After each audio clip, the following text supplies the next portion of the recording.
हमारे साथ जुड़ रहे हैं संतोष यादव जी। नमस्कार संतोष जी, बताएं आपका स्टॉक क्या है, क्या बाइंग प्राइस पे है और कितना इन्वेस्टमेंट हॉरिजन रखना चाहते हैं, लंबे अवधि के लिए कि शॉर्ट टर्म बेसिस पे?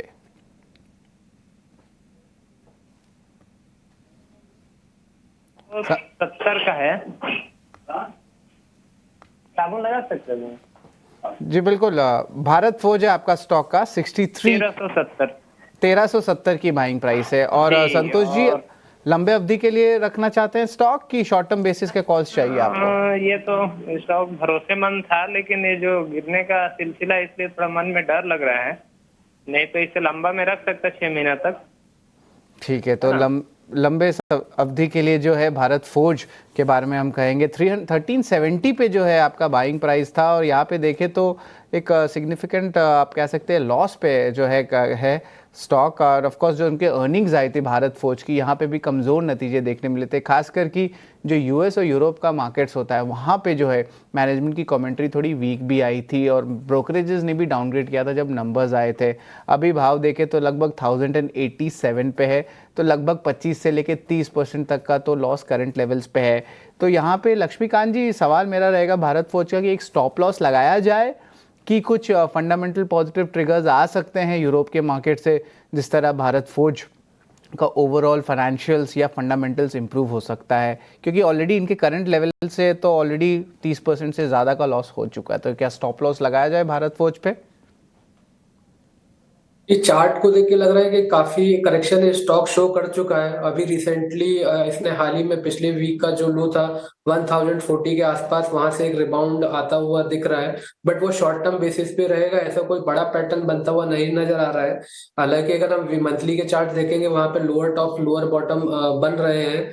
तो ओवरऑल एक शॉर्ट टर्म पुल बैक का एक्सपेक्टेशन किया जा सकता है, क्योंकि अगर वीकली के चार्ट्स पर अगर ये 1040 होल्ड कर ले जाता है तो वहां पर एक ट्विजर बॉटम फॉर्मेशन होगा। तो वहां से एक पुल बैक मूव आ सकता है toward the levels of 1230 to 1250।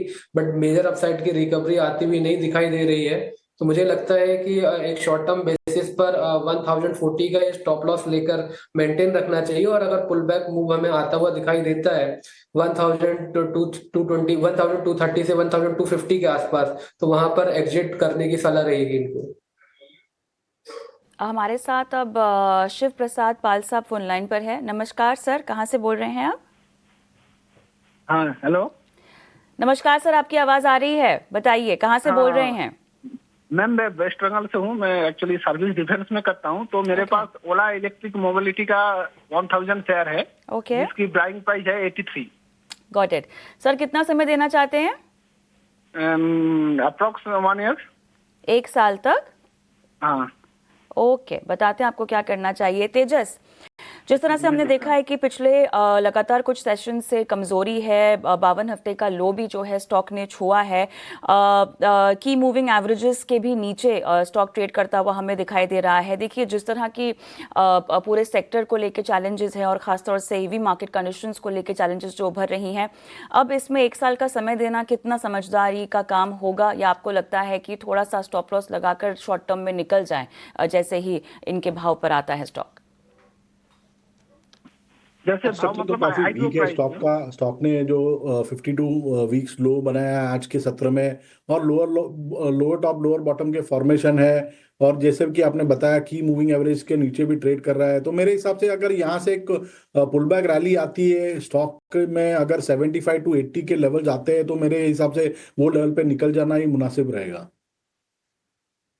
ठीक है, तो आपको एक अहम लेवल बता दिया गया और उन स्तरों पर उछाल आता है तो आपको यहां से निकल जाने की सलाह मिलती हुई। चलिए कुछ